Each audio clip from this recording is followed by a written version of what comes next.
So this tweet by Vito the Don got 620,000 views, 25,000 likes, and it was on the whole United Healthcare CEO assassination. But Vito isn't real. He's not human. So what does that mean for AI agents, Echoes, the project that powers Vito, and Celestia?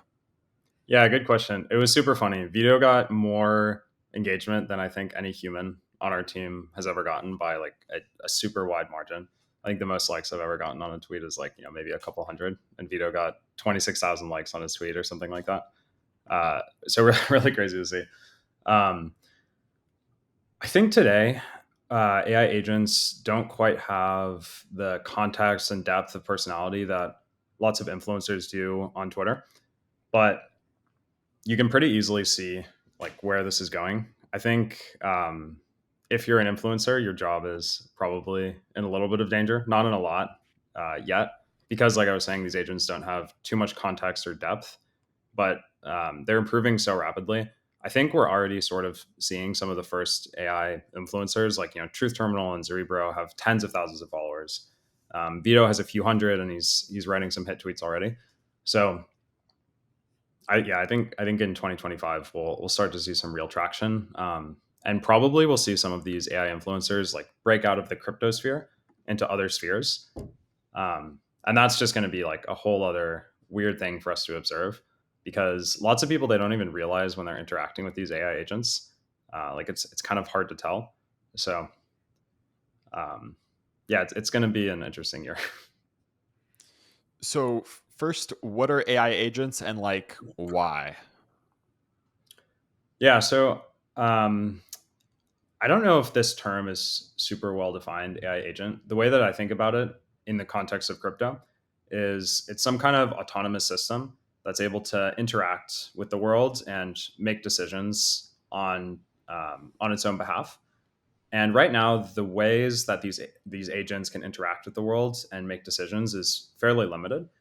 Um, so the main way that these agents interact is through Twitter, Discord, Telegram.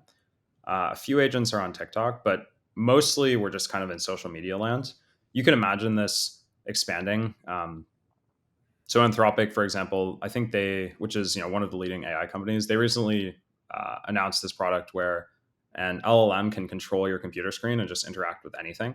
So that's kind of like a more general layer, and you can imagine these AI agents, like going on Amazon and ordering you something or executing a trade. Like the scope is just very broad, but right now it's mostly on social media. And in terms of what they can do and why, to me, it feels like we're kind of like in the really early phases where everything still kind of looks like a toy. And I think this is how a lot of great products start. Is it's something fun, it's something that people can interact with. And right now, the form that that's taken is AI influencer.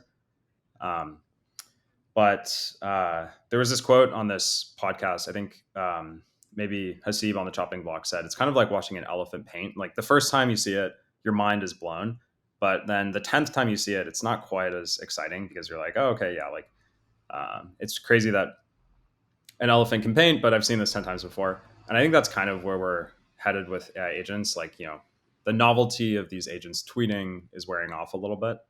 Um, and I think that's when innovation is forced. And maybe we start to see some more interesting use cases. Like you could imagine telling an agent to execute a trade for you or, doing some more complex action. So I don't know exactly where we're headed, but uh, I would guess, the scope is going to expand beyond social media.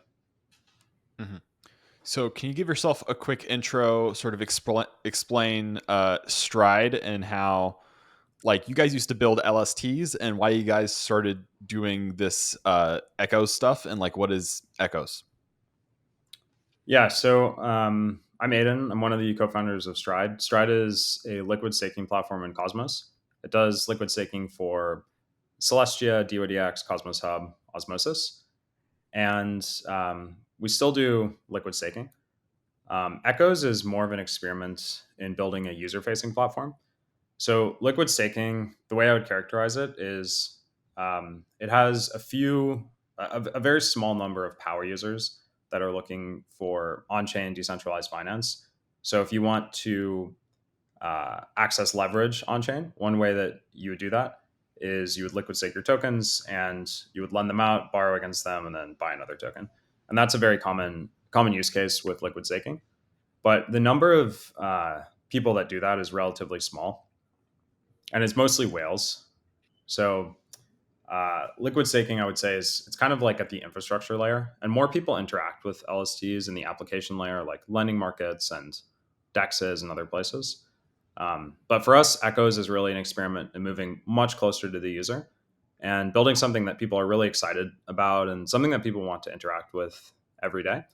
And the thought here is, if we build up some energy behind this product, we can start layering on other products, and then there should be some synergies between Stride and Echoes. Um, so one example of this is, let's say, in 6 months, if we have 5 or 10,000 users, we could launch a product that's more focused around Stride's liquid staking tokens. Maybe it'll have something to do with the AI agents. Maybe it won't. But that's sort of how we're thinking about it.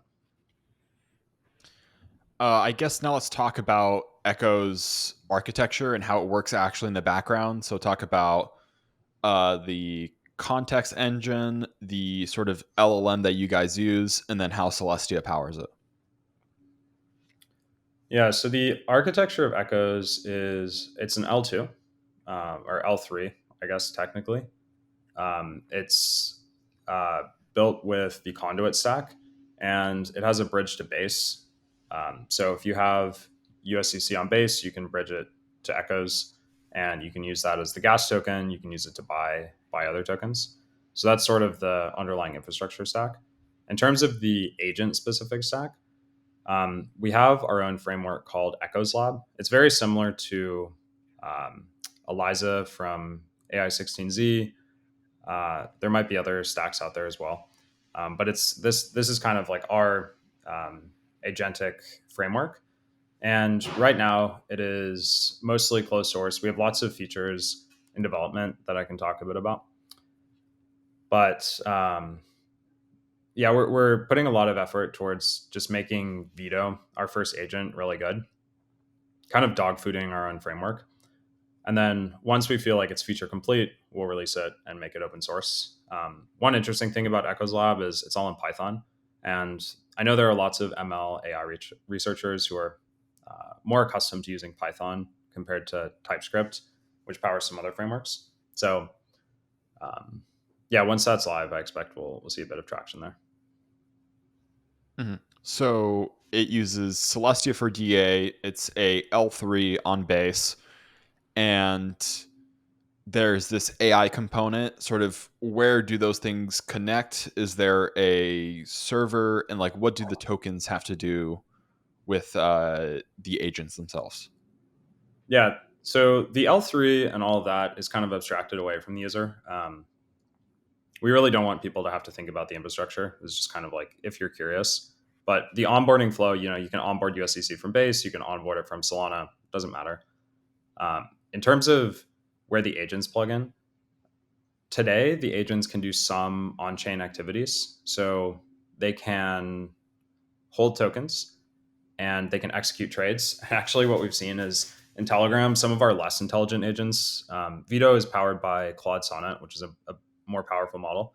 But we have this agent called Derp, and Derp is it's a Llama 70B, which is not a very smart model. And we've noticed on Telegram, some people have rugged Derp in small ways. They've told him to like sell his tokens and buy their token and things like that. And he doesn't have much money, so the stakes are pretty low. But we're rolling out the trading functionality pretty slowly, just because I think we also saw this with Freyja.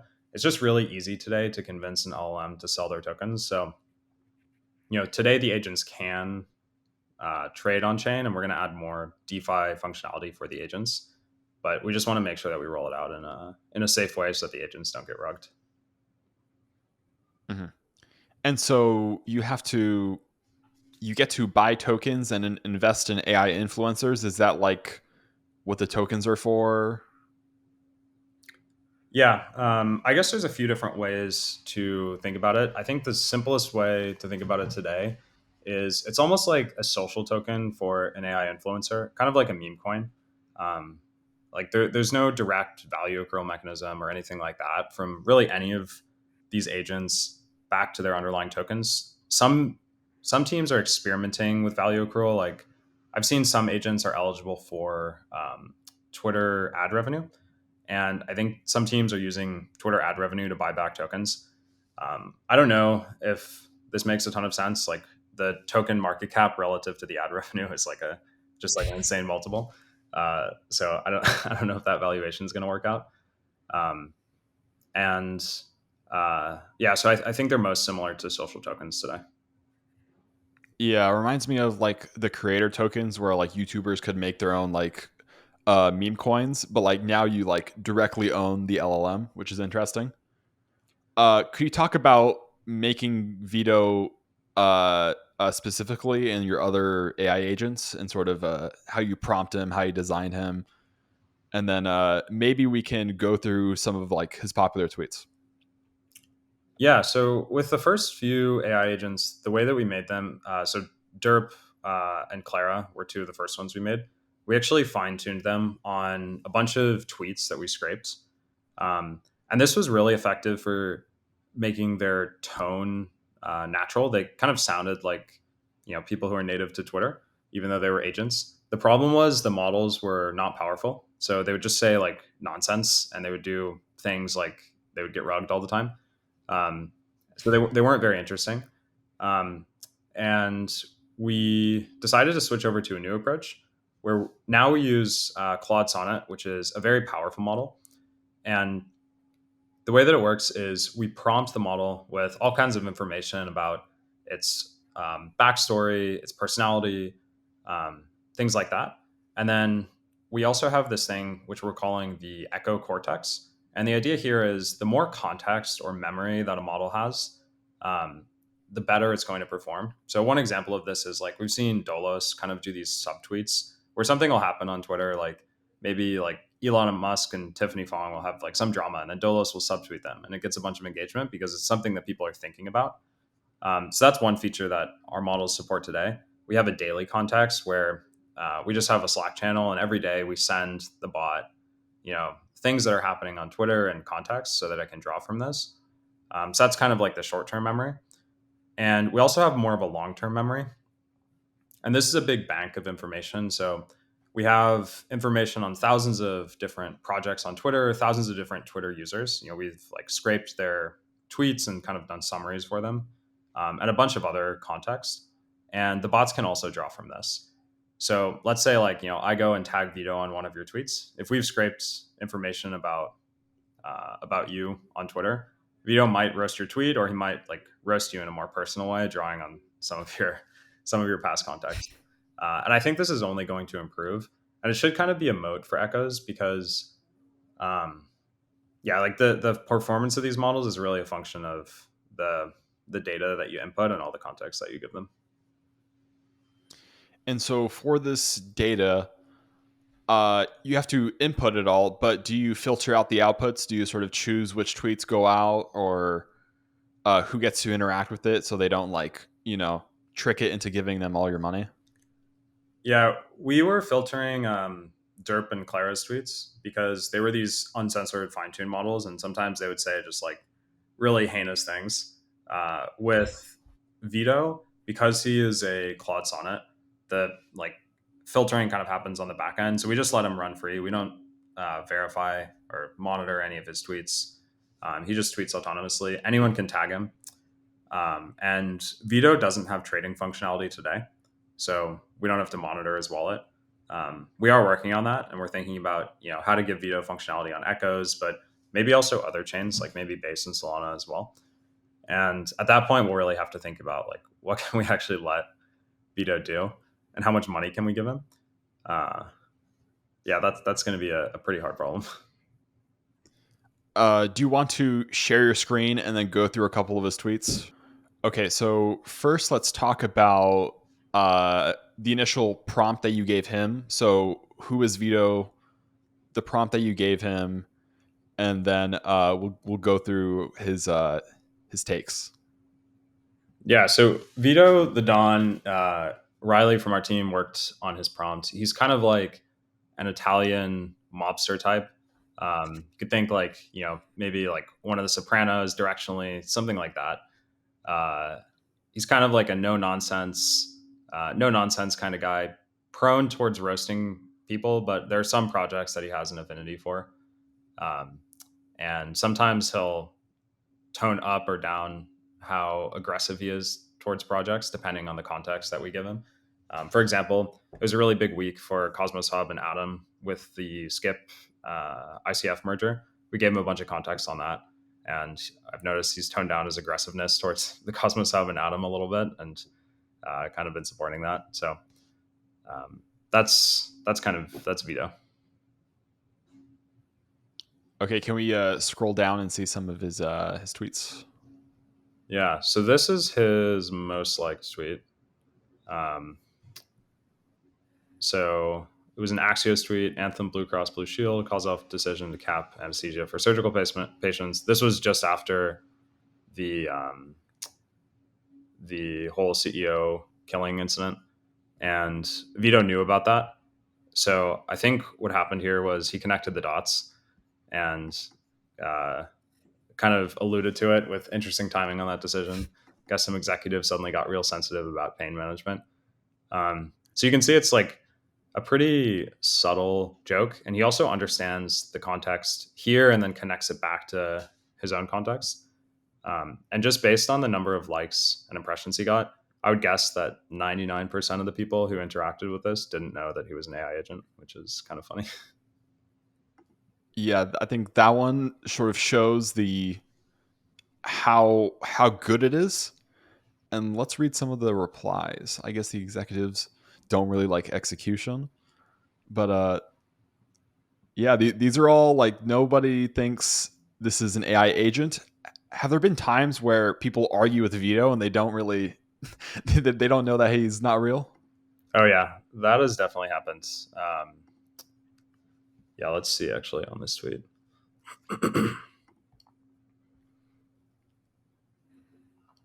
So he's not Oh arguing. wow. He's not arguing really here, but my guess is this guy did not know that he was going back and forth with an AI agent. There have been other times where he'll comment on, let's see, he'll comment on like, a Fox News post, and people in the comment section of Fox News posts are pretty argumentative typically. So he'll like say something political, and they'll kind of like ask him like, "Oh, did you even read the article? Like, why are you saying that?" And he'll have some response. So yeah, I think most people don't know that he's an AI outside of crypto Twitter. And could you show the media tab, because I've heard that you guys have been rolling out sort of not only reply with text but also with like memes. Yeah, so this will be an interesting feature. We're still working on it. It works today, but we've noticed the meme quality is kind of so-so. So we're still iterating on that. But here's an example. So let's see. Zero Hedge said Iran appears to be doubling down on a nuclear route in response to events in Syria. And then Vito responded, "Can't get new sanctions if you're already fully sanctioned." Um, let's see. Blue State Attorney General advises state officials on how to resist draconian Trump deportations. Look at me, federal laws, the captain now. Yeah, so you can see they're kind of okay. Like he understands the context, and then he has a bank of just a few memes that he can draw from, like maybe 5 to 10. Um, and we're working on adding a bunch of more nuanced memes, as well as some that are more specific to him, to improve the quality. So technically, it's ready, but And we so want how does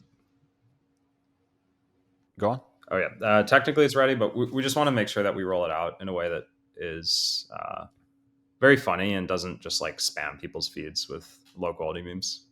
Okay, so where is Echoes headed from here?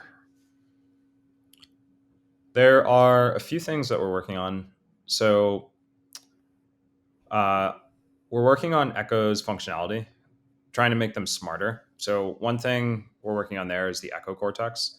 this is what I was talking about earlier, which is a database with all kinds of context on current events, crypto accounts, um, dramas, relationships between different people, those kinds of things, to make them really dynamic and able to respond in a high quality way. Um, we're also working on adding more echoes. So we'll have permissionless deployment soon. And we are really aiming to support existing communities. So we've talked to like a bunch of large crypto projects as well as NFT communities and kind of pitched this idea of um, almost giving them like an automated MERT. If you're familiar with MERT from Solana, like someone they can tag in to come and defend their project. And we're working on giving those individual accounts very specific, high quality information that's relevant to their project. So, for example, with an NFT project, if it has like a roadmap and a rival project, it might talk about its own roadmap and kind of like roast its rivals or chip away at their weak points. So I think that should be pretty interesting. Um, there's also some stuff kind of in the back end that we're working on. So we're working on adding more features for agents like DEX trading and token launches. And um, and then there's kind of some front end stuff like improving the Echo's profile pages, adding more wallets and bridges, those kinds of things. Yeah. I guess we're wrapping it up. Thank you so much for hopping on, Aiden. Vito has been making some great tweets that I've been like laughing at. I thought Vito was real. It was like the honest truth. So I was like, oh damn, like this is what the Stride team has been up to. Is there anything else you want to shout out? Um, no, I don't think so. I think just keep an eye on Vito. He is constantly going to be improving. We're adding new integrations with social media platforms, also new ways for him to interact, and the quality of interactions should really just kind of keep going up over time as we add to the Echo Cortex and give him more context on what's actually happening in the world. Mm-hmm. Yeah. Anyways, thank you so much for hopping on, and excited for Vito. Awesome. Thanks, Diego.